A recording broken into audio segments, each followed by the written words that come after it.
우리 하나님 말씀 보겠습니다. 마태복음 7장 7절부터 11절입니다. 우리 한 목소리로 봉독하겠습니다. 구하라 그리하면 너희에게 주실 것이요 찾으라 그리하면 찾아낼 것이요 문을 두드리라 그리하면 너희에게 열릴 것이니 구하는 이마다 받을 것이요 찾는 이는 찾아낼 것이요 두드리는 이에게는 열릴 것이니라. 너희 중에 누가 아들이 떡을 달라 하는데 돌을 주며 생선을 달라 하는데 뱀을 줄 사람이 있겠느냐. 너희가 악한 자라도 좋은 것으로 자식에게 줄 알거든 하물며 하늘에 계신 너희 아버지께서 구하는 자에게 좋은 것으로 주시지 않겠느냐. 아멘. 그리스도 안에서의 온전한 영성 훈련 8번째 시간, 오늘 마지막입니다. 우리 한 주 더 이어서 하는데요.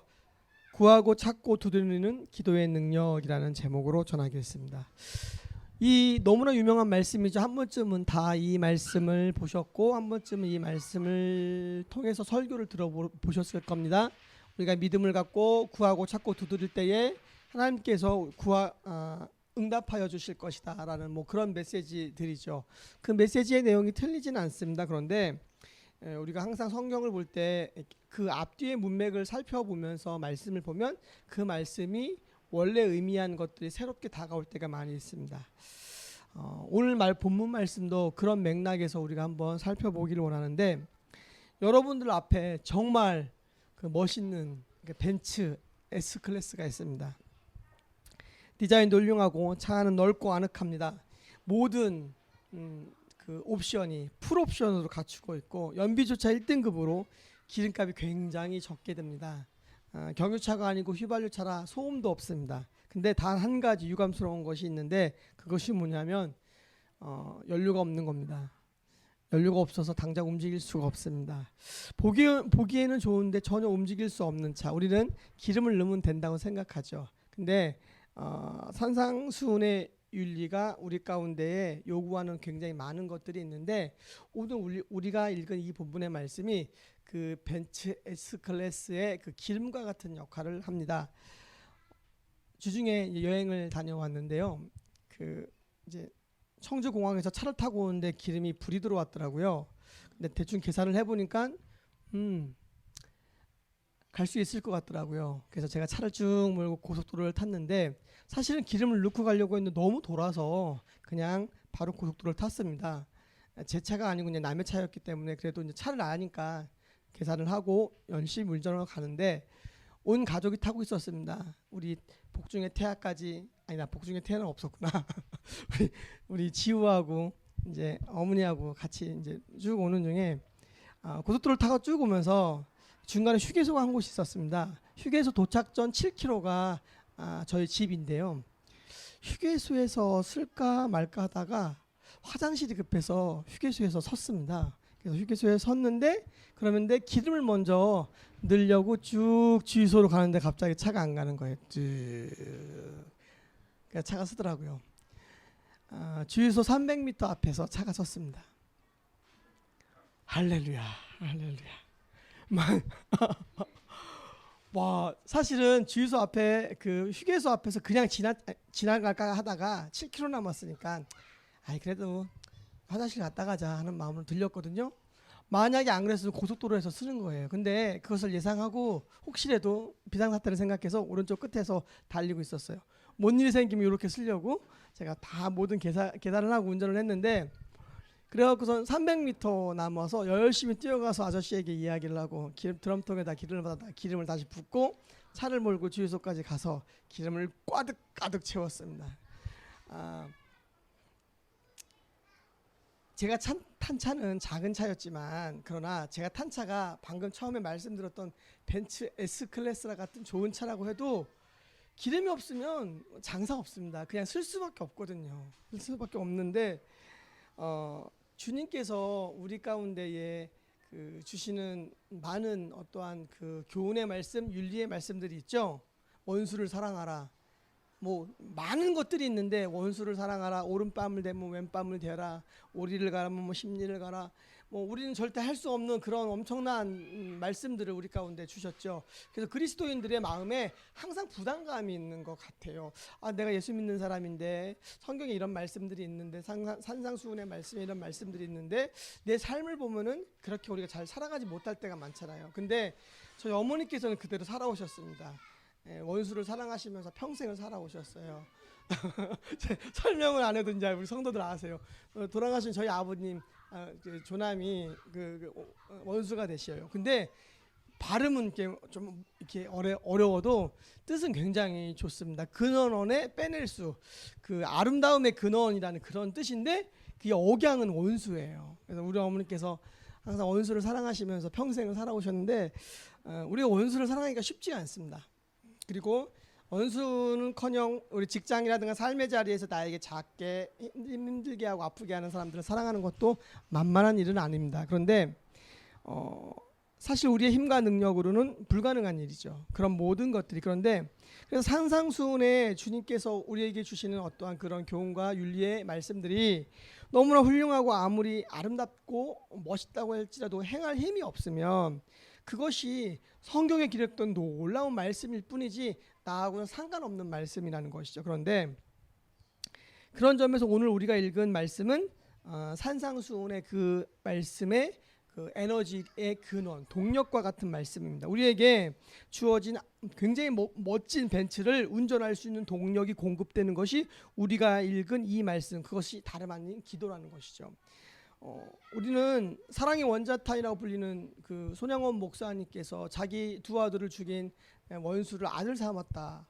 그것을 가지고 굉장한 성자라고 얘기를 하고 생각하지만 그 자기 아들을 죽인 그 아들을 양자 삼아서 함께 생활하면서 같이 마주보고 밥을 먹다가 우연히 그 장면들이 떠오르고 생각이 나면 그 안에서 오르는 분노와 그 인간의 본능적인 감정들이 추스려지지가 않아서 골방에 들어가서 기도하고 나오셨대요. 그러면 그 감정이 눌러지고 했다라는 기록을 보았는데요. 우리가 인간으로 할 수 없는 일들이 굉장히 우리에게 많습니다. 그런데 기도는 인간으로 우리의 성정으로 우리의 성품으로 할 수 없는 것들을 할 수 있게 만드는 능력이 바로 기도에 있다라는 것이죠. 그리고 오늘 우리가 읽은 본문 말씀처럼 기도하면 주님께서 우리에게 도와주시겠다라고 약속을 하십니다. 산상수훈의 마무리가 되어가는 그 본문이 마태복음 7장이거든요. 근데 왜 이 7장 이 시점에 와서 구하고 찾고 두드리는 기도의 능력에 대해서 말씀을 하고 계시는 것은 바로 우리가 우리의 삶의 자리에서 내가 예수 믿는 사람이지만 할 수 없어 보이는 어떠한 일들, 감당할 수 없는 어떠한 일들, 그리고 품을 수 없는 어떠한 사람들, 그런 사람들이 우리 가운데 있지만 그것이 나는 할 수 없지만 주님 앞에 우리가 기도하는 과정을 통해서 누군가를 품을 수 있고 불가능한 일을 해낼 수 있는 힘이 우리에게 주어진다는 것이죠. 그것은 오직 기도를 통해서만 이룰 수 있다라고 말씀을 합니다. 구하라 그러면 너희에게 주실 것이요, 찾으라 그러면 찾을 것이요, 문을 두드리라 그러면 너희에게 열릴 것이라는 이 말씀 속에서 산상수훈의 정말 굉장히 높은 그 윤리적인 사람이 닿기가 쉽지 않은, 우리가 성자라고 이야기하는 그리스도인들 한두 명만 할 수 있을 것 같아 보이는 그 말씀들을 우리는 기도를 통해서 이루어 갈 수 있다라고 본문의 말씀은 우리에게 이야기해 주고 있습니다. 주변에 보면은 이런 기도를 했더니 이런 응답이 되었다라는 많은 이야기들을 우리가 듣습니다. 기도의 간증을 많이 듣는데요. 간증을 들어보면은 그 간증이 진짜인지 가짜인지 아세요, 몰라요? 그러니까 제 말은 그 간증이 잘못됐다는 게 아니라 그 간증이 하나님 앞에 영광이 되는 간증인지 자기를 높이는 간증인지 들어보면 아시죠? 그래서 우리가 간증을 듣고도 잘 분별을 해야 돼요. 어떤 간증은 들으면 자기를 드러내는 간증이 있거든요. 근데 어떤 간증은 하나님만 드러나는 간증이 있어요. 지금 얼마 전에 천국에 가신 그 이희돈 장로님이라는 분이 계신데요. 그분의 간증 시리즈를 쭉 들으면서 굉장히 많이 은혜를 받았어요.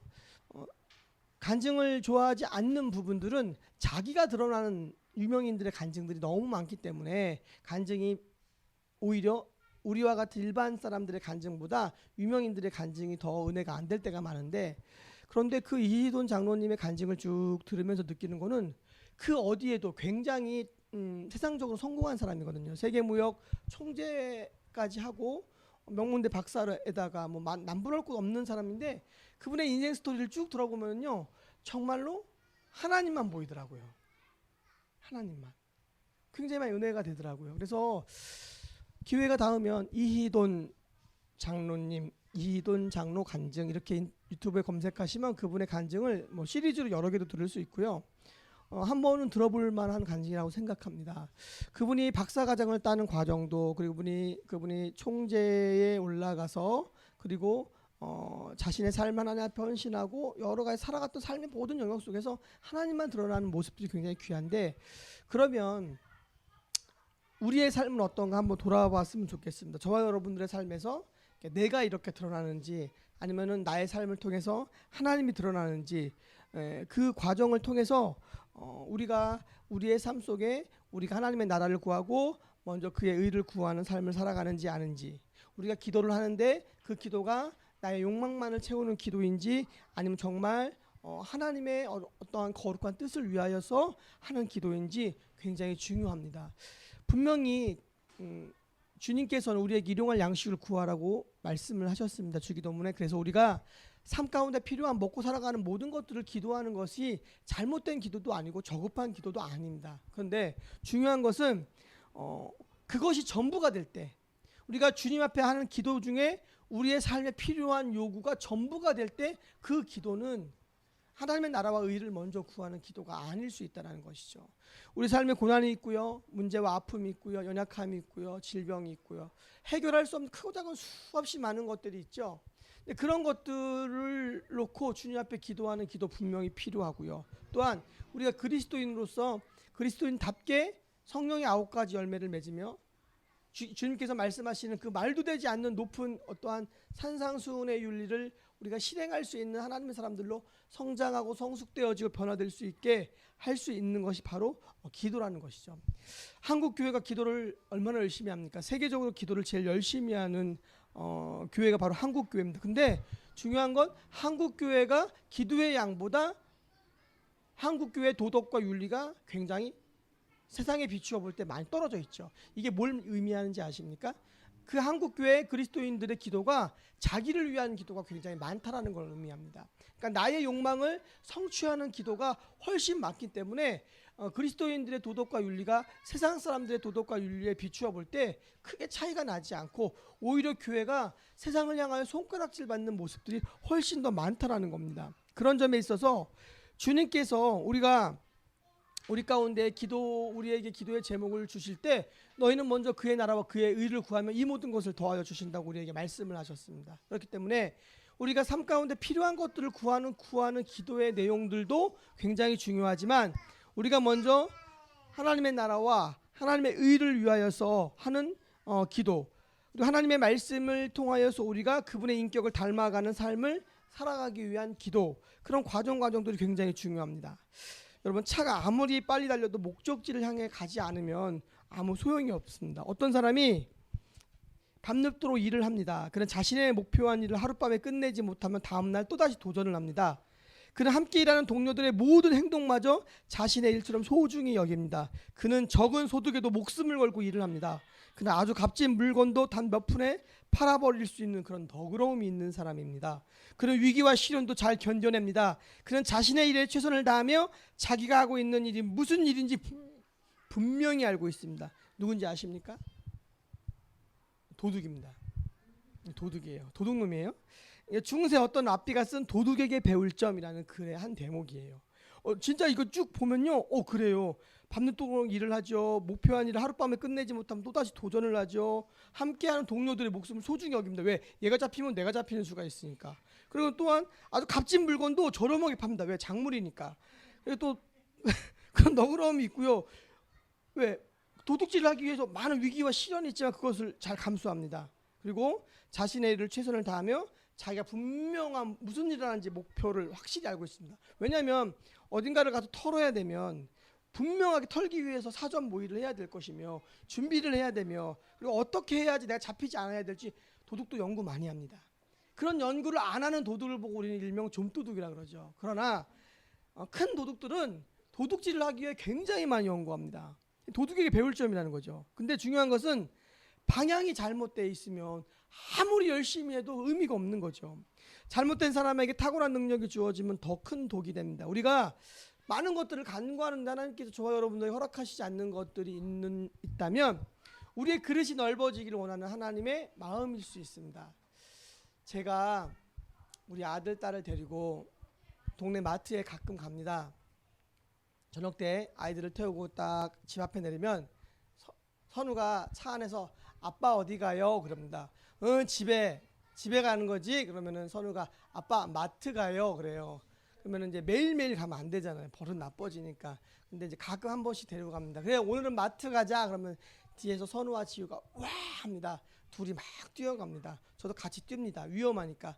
그러면서 그 아이들이 마트를 향해서 막 가는 그 모습을 제가 뒤에서 보는데 너무 기쁜 거예요.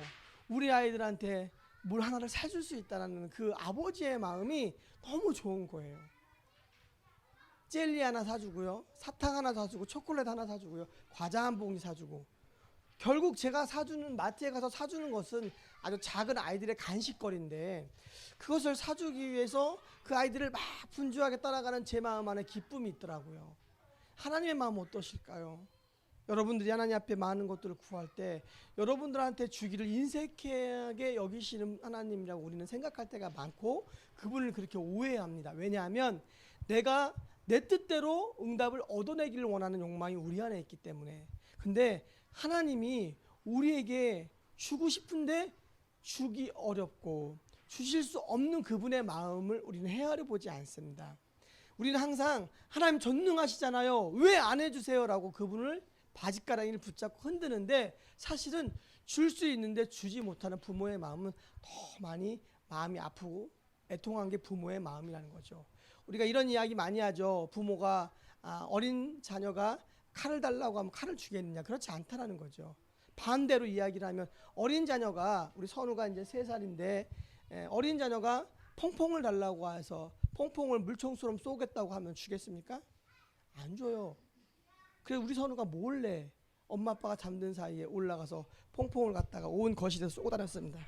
주중에 온 거실에 퐁퐁을 쏘고 다녀서 퐁퐁 한 통의 절반을 쏴버렸습니다. 거실에.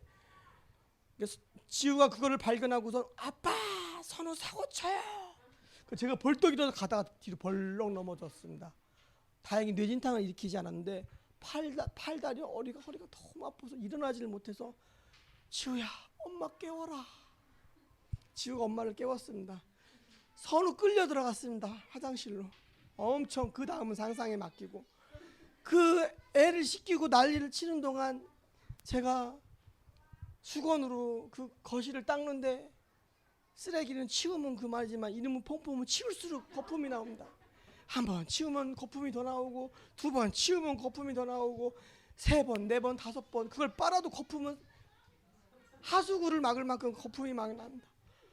정말 그 밤에 그날은 여행 갔다 온 날이었습니다.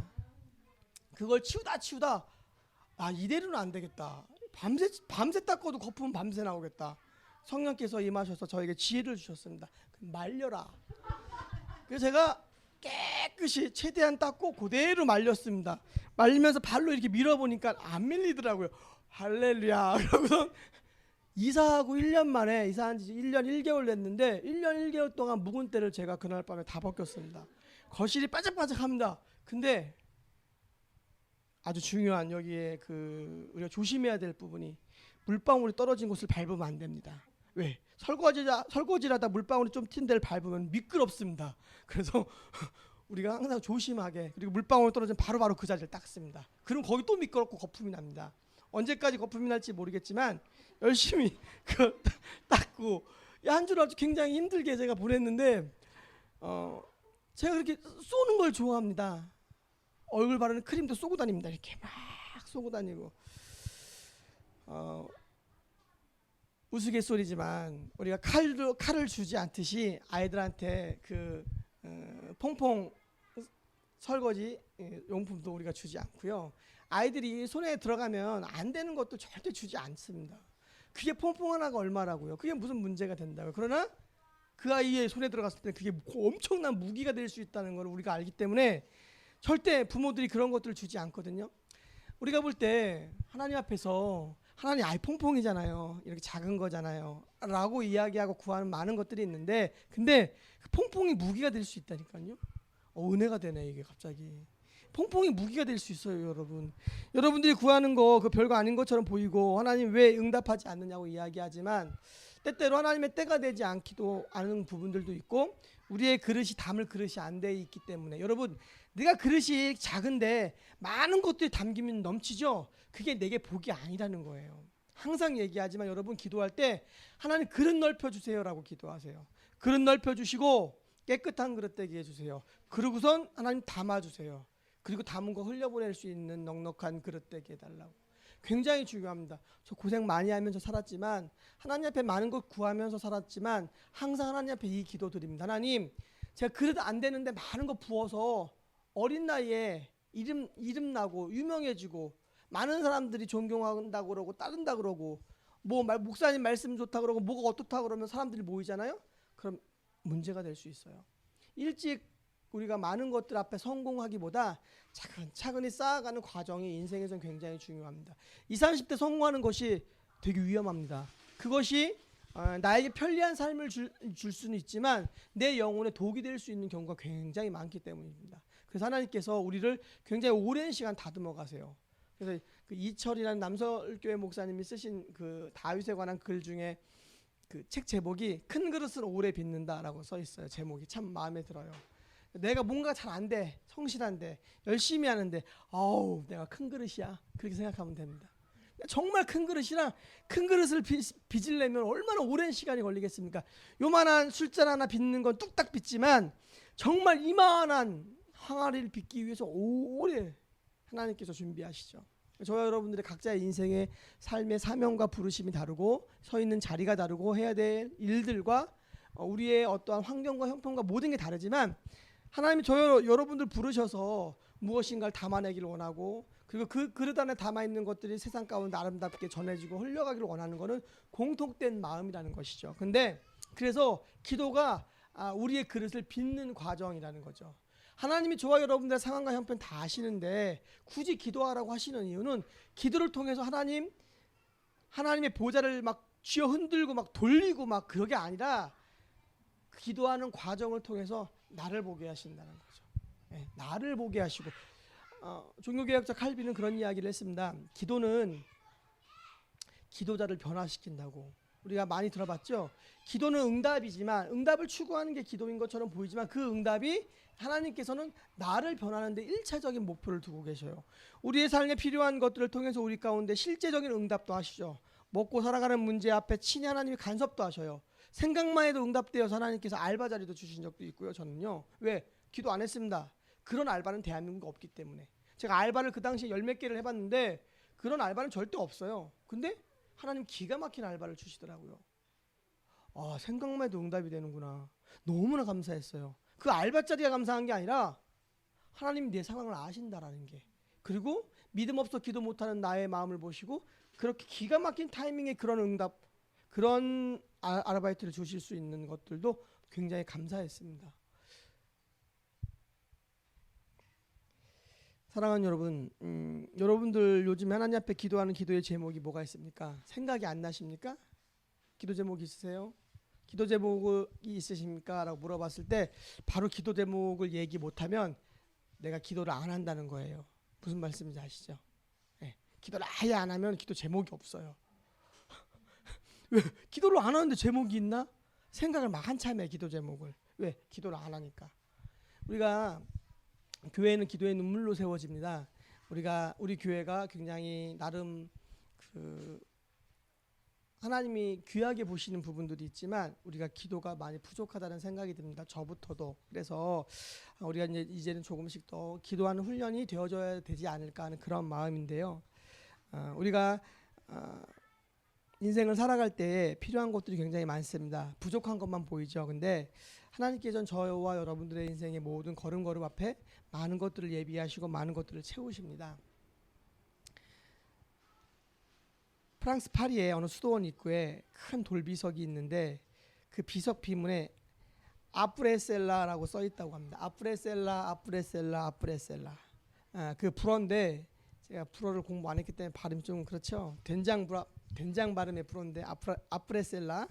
그 다음은 아프레셀라라는 단어가 그 다음이라는 뜻이래요. 이 비문이 생긴 유래가 어느 법과대학 졸업반에 다니던 학생이 고학을 했는데 나머지 한 학기 등록금을 도무지 될 수가 없어서 신부님을 찾아갔대요. 도와달라고 호소하니까 마치 조금 전에 어떤 교인이 좋은 일에 써달라고 돈을 기부했는데 하나님 너에게 주라는 메시지인가 보다라고 해서 그 돈을 세어보지도 않고 그 학생에게 넘겨주었습니다. 감사하고 돌아섰는데 그 신부님이 그 청년에게 잠깐 불러 세워서 이렇게 물었습니다. 자네 그거 하고 뭐 할 건가? 그러니까 등록금 내야죠. 그 다음에 열심히 공부해야죠.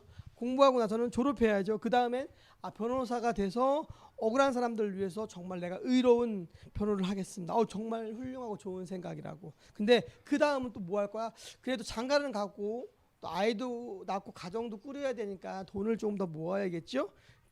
그 다음은 뭐 할 건가? 라고 이야기를 하니까 신부님의 질문이 이제는 일반적인 질문이 아니고 예사롭지 않은 질문이라는 걸 그때쯤 이 청년이 이제 간파를 했습니다. 신부는 빙그레 웃으면서 이렇게 말했습니다. 그 다음은 내가 말하지. 자네도 죽어야 되네. 그 다음은 자네도 하나님의 심판대 앞에 설 것이네. 알겠는가? 오늘 삼성그룹의 회장 갑자기 이름이 생각이 안 나. 이건희 회장님이 오늘 떠나셨습니다. 오늘 기사가 떴어요.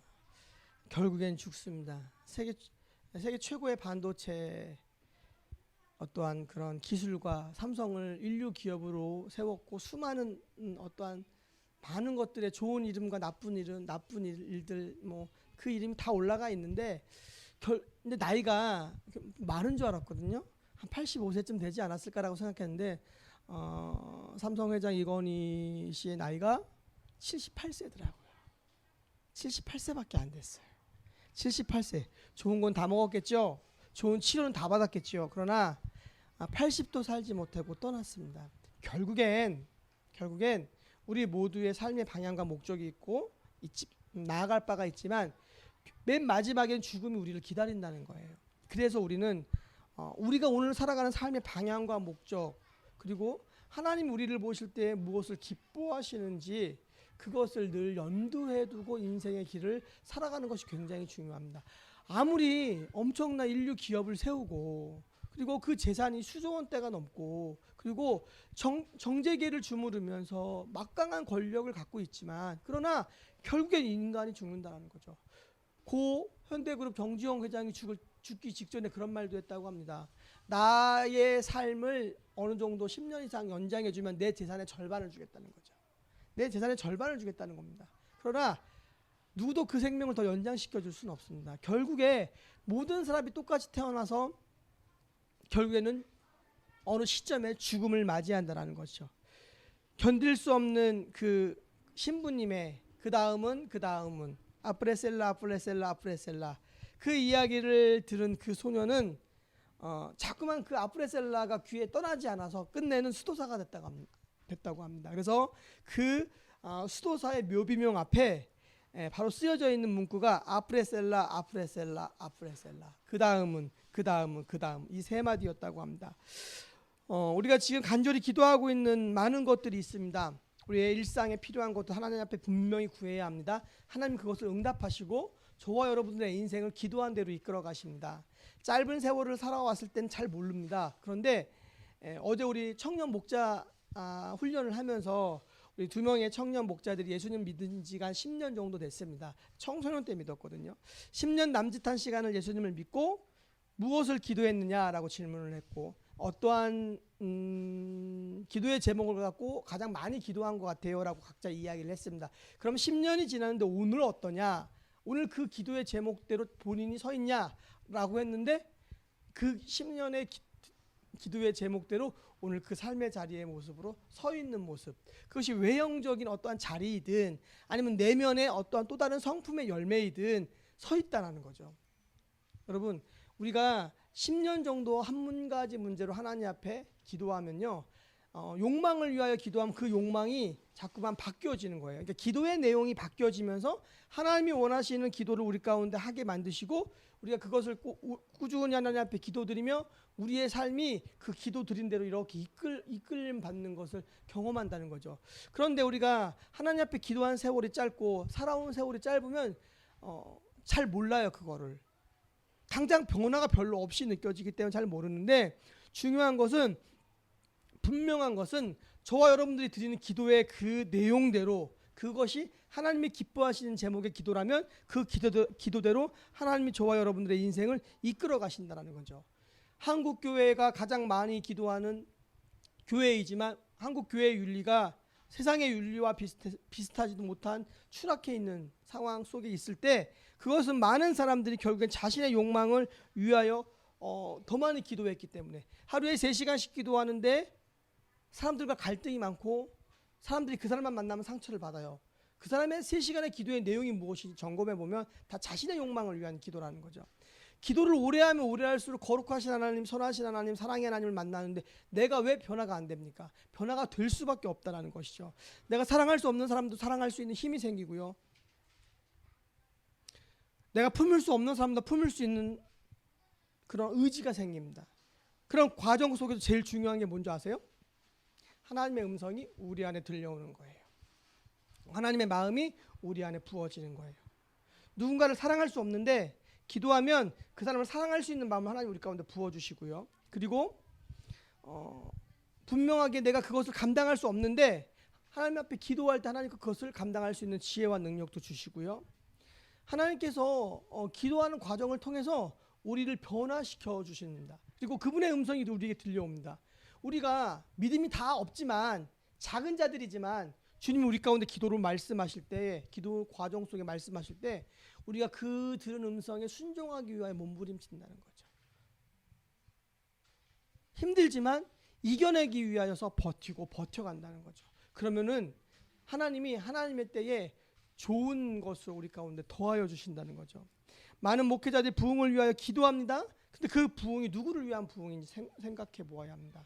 저는 이런 얘기까지 들어봤습니다. 어떤 성도님들이, 전에서 들은 얘기지만, 목사님이 전도하라고 이야기했더니 뭐라고 하는 줄 아십니까? 집사님들끼리 대화가, 누구 좋으라고 전도해? 무슨 얘기인지 아시겠어요? 누구 좋으라고 전도하냐요. 굉장히 그 얘기를 전해 들으면서 그 교회가 어떤 교회고 목회자가 어떠한 마인드로 목회를 하고 그 공동체가 어떤지 알겠더라고요. 담임 목사가 뭐 영업소 소장님처럼 밑에 있는 우리 영업 직원들 달달 볶는 거죠. 달달 볶으면서 전도해서 성과 올리라고 이야기야. 내가 누구 좋으라고 전도해? 그런 교회가 대한민국에 많습니다. 세계에 많습니다. 근데 우리가 사람을 사랑하는 마음으로 전도해야 되죠. 하나의 한 뜻으로 영혼을 긍휼한 마음으로 품어가야 되죠. 그런데 그게 아니라 많은 목회자들도 부흥을 소망하지만 그 숫자의 부흥과 교회의 규모의 부흥에 함몰되어져서 하나님이 기뻐하시는 교회가 무엇인지 알지 못할 때 그 교회는 숫자와 건물에 상관없이, 얼마나 많은 일을 했느냐에 상관없이 하나님께서 그 목회자 칭찬받지 못할 것이라고 생각되어집니다.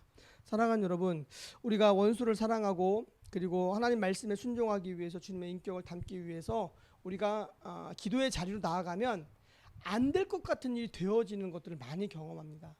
하나님께서 저와 여러분들의 기도를 들으십니다. 한국교회의 기도의 양이 부족해서가 절대 아니고요, 그 기도의 내용이 욕심과 이 땅의 것들을 구하기 때문이라는 것이죠. 한국교회 그리스도인들이 하나님을 정말 사랑합니다. 그리고 두 번째로 정말 사랑하는 게 있습니다. 바로 돈입니다. 하나님과 돈을 사랑합니다. 그래서 많은 어머님들의 그 자식을 향한 고백이 있습니다. 뭔지 아십니까? 돈 많은 장로 되라. 옆에 있는 집사님 아들은 목사님 되시고, 그리고 내 아들은 돈 많은 장로 되라. 이것이 우리의 소망입니다. 솔직한 소망. 내 아들은 돈도 많고 편안하게 잘 살면서 장로 되어서 하나님의 일도 잘 감당하면서 세상에서 이것저것 누리면서 잘 했다가 천국 가기를 원하는 게 많은 그리스도인 부모의 마음이라는 거죠. 근데 제가 아는 후배가 아들을 위해서 무슨 기도를 하고 있니? 사모인데요. 그랬더니 그 친구가 이런 얘기를 하더라고요. 좁은 길 가라고 기도한대요. 와, 깜짝 놀랐습니다. 여러분, 내 자식을 위하여 기도하는데 좁은 길 가게 해주세요라고 기도하시는 분 계십니까? 근데 성경은 마태복음의 산상수훈에 이어지는 말씀 속에 좁은 길이 생명의 길이라고 그랬거든요. 넓은 길은 망하는 길이라고 그랬거든요. 그렇게 봤을 때 좁은 길은 고난이고 아픔이라는 생각이 우리 안에 은연중에 있기 때문에 자꾸만 우리가 넓은 대로와 같이 시온의 대로를 놔달라는 기도를 하지만 좁은 길 가라는 기도는 안 하거든요. 근데 좁은 길을 가라고 하는 기도가 생명의 길을 가라는 기도라는 것이죠. 오늘 이제 말씀 거의 마무리되어 갑니다.